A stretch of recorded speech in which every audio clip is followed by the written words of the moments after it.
Assalamualaikum warahmatullahi wabarakatuh. Innal hamdalillah wassalatu ala Rasulillah amma ba'd. Teman-teman sekalian, pada kesempatan hari ini kita akan berbicara tentang jarimah takzir ya.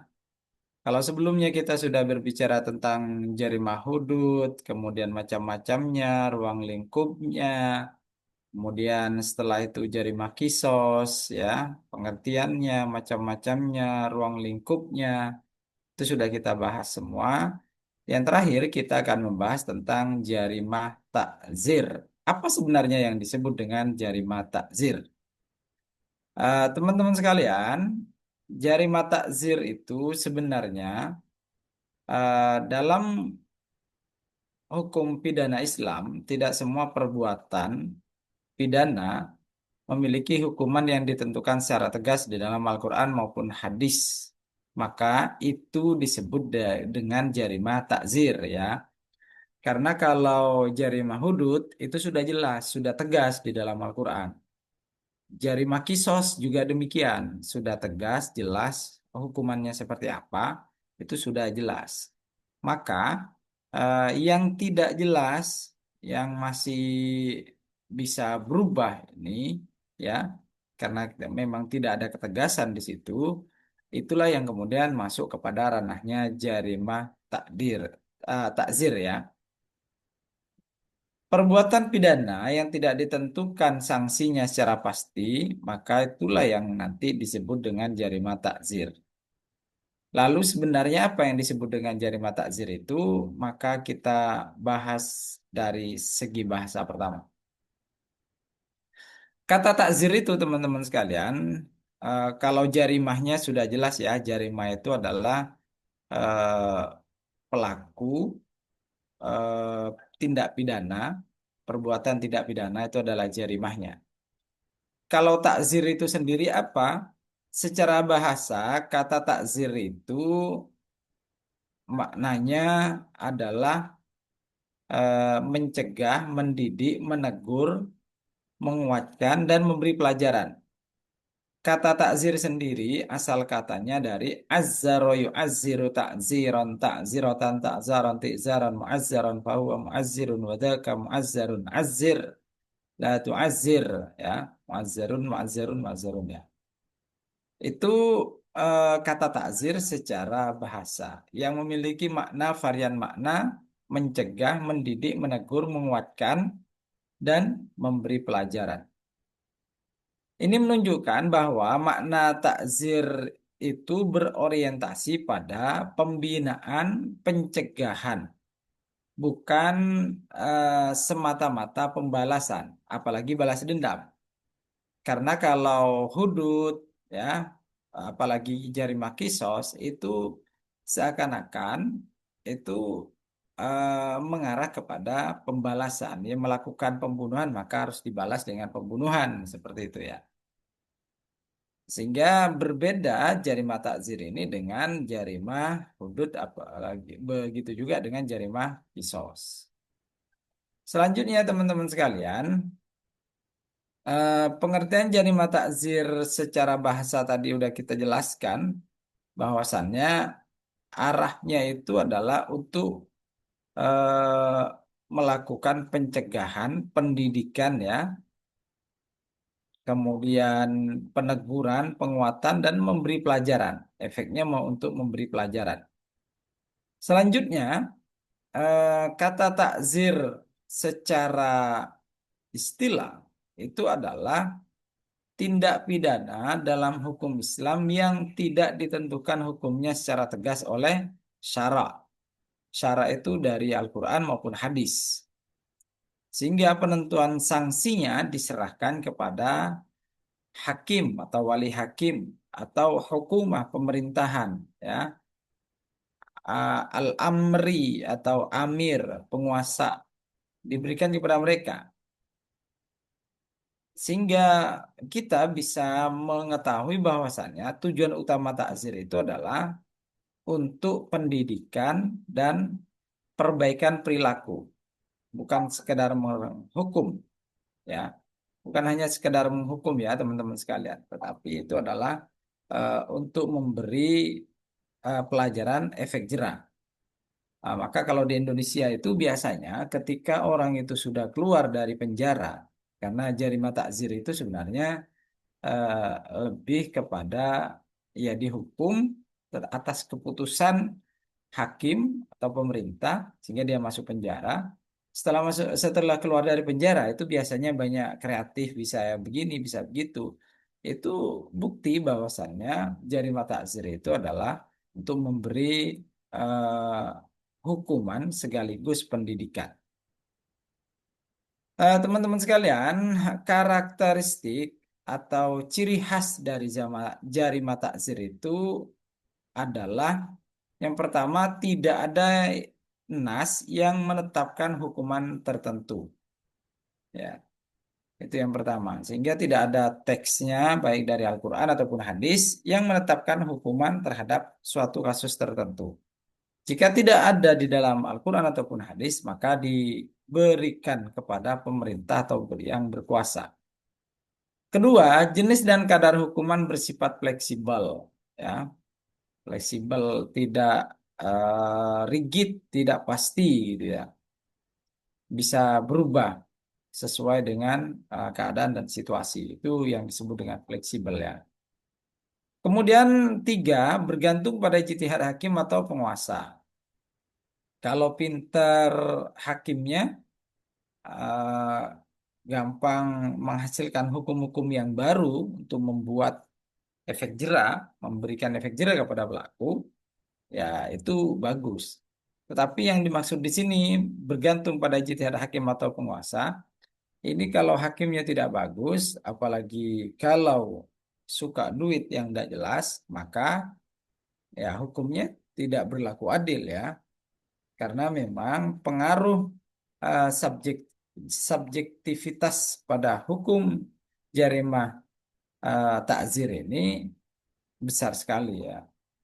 Apalagi kalau hakimnya adalah saudara sendiri, punya duit, yang punya kasus itu punya duit misalnya lebih banyak duitnya dari hakimnya, wah itu yang bisa apa terjadi percekcokan di situ. Ya. Kemudian memperhatikan maslahat, kondisi pelaku dan dampak sosial.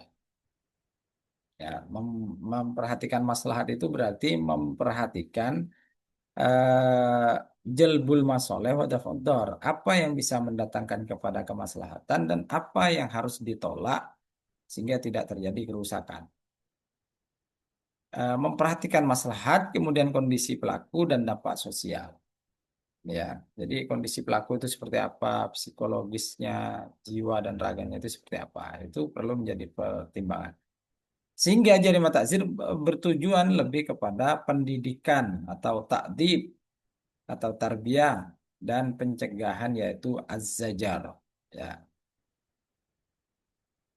teman-teman sekalian, dari beberapa penjelasan tadi, itu mari kita lihat bagaimana pendapat para tokoh dan ulama-ulama Muslim tentang jarimah takzir. Pertama, menurut Imam Al-Mawardi, pengarang kitab Ahkam As-Sultaniyah ini, beliau mengatakan bahwa at-ta'ziru huwa ta'dibun ala dzunubin la hadda fiha wa la kafarata. Takzir itu adalah hukuman pendidikan atas dosa-dosa yang tidak memiliki had, putusan hukum yang pasti, dan tidak pula kafarat. Ya, bukan bentuknya, bukan kafarat ya. Kemudian yang kedua, menurut Imam Al-Mawardi, tafsir berfungsi, takzir ya, takzir itu berfungsi sebagai instrumen pendidikan hukum dalam masyarakat Islam. Ya, kalau dipraktikkan misalnya hukum Islam itu, maka tentu disitulah menjadi instrumen pendidikan dalam masyarakat Islam.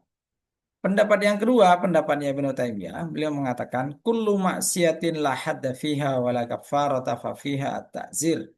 Setiap perbuatan maksiat yang tidak memiliki had, hukuman pasti dan kafarat, maka dikenakan takzir.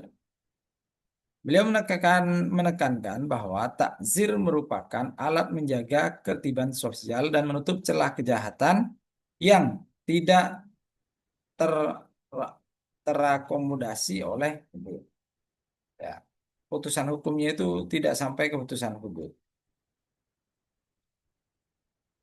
Kemudian selanjutnya, menurut Ibnu Qayyim Jauziyah dalam I'lamul Muwaqqi'in mengatakan bahwa at-ta'ziru yatanawwa'u bihasbil maslahati wa halil jani wa zamani wal makan.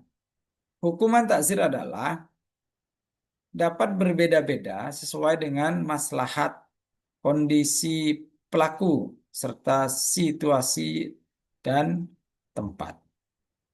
Ini juga menjadi perhatian. Pandangan ini menegaskan bahwa hukum Islam itu adalah fleksibilitas, ya, dan keterkaitannya dengan makosid asy-syariah. Kemudian yang keempat, Abdul Qadir Audah, ini salah satu pakar juga ya, pakar fikih jinayah. Beliau mengatakan dalam kitab At-Tashri' al-Jina'i fi al-Islami. Beliau mengatakan at-ta'zir huwa jara'imut ta'ziri yal jara'imul lati lam yarid bitahta bitahdidi uqubatihi min nasin syar'i. Jarima takzir adalah kejahatan-kejahatan yang tidak ditetapkan oleh sanksinya oleh nas syar'i. Menurut Auda, takzir berperan sebagai jembatan antara hukum syariat dan realitas sosial modern. Ya, sampai di sini ada pertanyaan? Kita lanjutkan dulu ya. Ciri-ciri takzir memiliki hukuman tetap tidak memiliki hukuman tetap di dalam Al-Quran dan hadis. Jenis dan berat sanksi fleksibel disesuaikan dengan kondisi pelaku dan masyarakat. Tiga, lebih menekankan kemaslahatan dan pencegahan kejahatan. Bisa berubah sesuai dengan perkembangan zaman ya. Karena kalau fikih itu masih ada ruang untuk berbeda, untuk berijtihad. Teman-teman sekalian, ada beberapa macam-macam takzir atau macam-macam sanksi takzir. Yang pertama adalah sanksi badan, dera atau hukuman fisik tertentu. Ya. Kedua, sanksi kemerdekaan, penjara atau pengasingan. Kemudian yang ketiga, saksi harta dengan penyitaan, penghancuran barang. Ya, barang itu masih bagus tapi sudah tidak layak, nah itu biasanya ke perkantoran itu membiarkan mobilnya tua di situ gitu ya. Oke, selanjutnya sehingga saksi sosial itu adalah berupa teguran, peringatan, pembinaan. Semua sanksi ditentukan berdasarkan kebijakan hakim. Oke, teman-teman sekalian, bentuk jarima takzir, jarima takzir atau kias yang syaratnya tidak terpenuhi. Kemudian yang kedua, jarima yang disebut di dalam nas tetapi tidak ditentukan hukumnya. Jarimah baru yang muncul karena perkembangan zaman,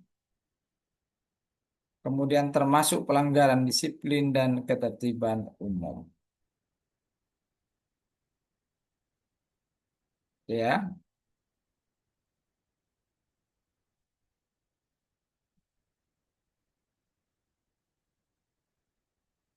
bentuk jarimah hudud ini teman-teman sekalian, jarimah hudud atau kisos yang syaratnya tidak terpenuhi, jarima yang disebut dalam nas tetapi tidak ditentukan hukumnya, jarima baru yang muncul karena perkembangan zaman dan masuk pelanggaran disiplin dan ketertiban umum. Ya, Kalau di umum itu ya bisa terganggu orang yang sedang bekerja kalau wira-wiri di situ gitu ya. Oke, selanjutnya teman-teman sekalian, contoh jarima takzir yang kekinian, penyebaran hoax dan fitnah di media sosial, penipuan judi online, ya, itu semua adalah ya oh, mereka-mereka yang memiliki keuangan segitu banyaknya itu ya, dengan persiapannya itu. Jadi teman-teman sekalian, pelanggaran lalu lintas yang membahayakan orang lain, korupsi ringan yang tidak memenuhi unsur-unsur hudud, penyalahgunaan jabatan di lingkungan pondok pesantren. Contoh penerapan takzir di masyarakat, pelaku hoax diberi sanksi dan denda dengan pembinaan. Pelanggar lalu lintas dikenai denda dan sanksi sosial. Aparatur negara yang melanggar disiplin dikenai sanksi administratif. Semua hukuman berjuang memberi efek jera dan memperbaiki perilaku. Ya. Kemudian teman-teman sekalian, selanjutnya adalah hukuman hukumannya, hukuman hukuman takzir ya. Hukuman takzir dapat dihapus karena pelaku meninggal dunia, adanya permintaan maaf dari keluarga korban, pelaku bertaubat dengan sungguh-sungguh, dan terjadinya kedaluarsa sesuai dengan ketentuan. Oke, tujuan penerapan takzir, apa tujuannya? Menjaga ketertiban dan keamanan, mendidik pelaku agar tidak mengulangi perbuatannya, mewujudkan keadilan sosial, dan menyesuaikan dengan hukum Islam dengan perkembangan zaman tentunya. Sehingga kesimpulannya teman-teman sekalian, jarima takzir adalah tindak pidana dalam hukum Islam yang hukumnya tidak ditentukan secara tegas oleh syarak dalam tanda kurung eh, Pak. Hukumannya tidak ditentukan oleh jarima takzir adalah tindak pidana dalam hukum Islam yang hukumannya tidak ditentukan secara tegas oleh syarak. Sehingga penetapan sanksinya diarahkan kepada hakim atau penguasa. Hukum takzir bersifat fleksibel dan dapat disesuaikan, ya, dapat disesuaikan dengan kondisi pelaku. Jenis perbuatan serta kemaslahatan masyarakat, tujuan utama penerapan takzir bukan hanya untuk menghukum, tapi juga mendidik, mencegah mencegah tulangnya dari kejahatan, dan menjaga ketertiban serta keadilan dalam kehidupan bernusantara. Terima kasih teman-teman sekalian yang sudah menonton ya. Wallahul muwaffiq ila aqwamit thoriq. Wassalamualaikum warahmatullahi wabarakatuh.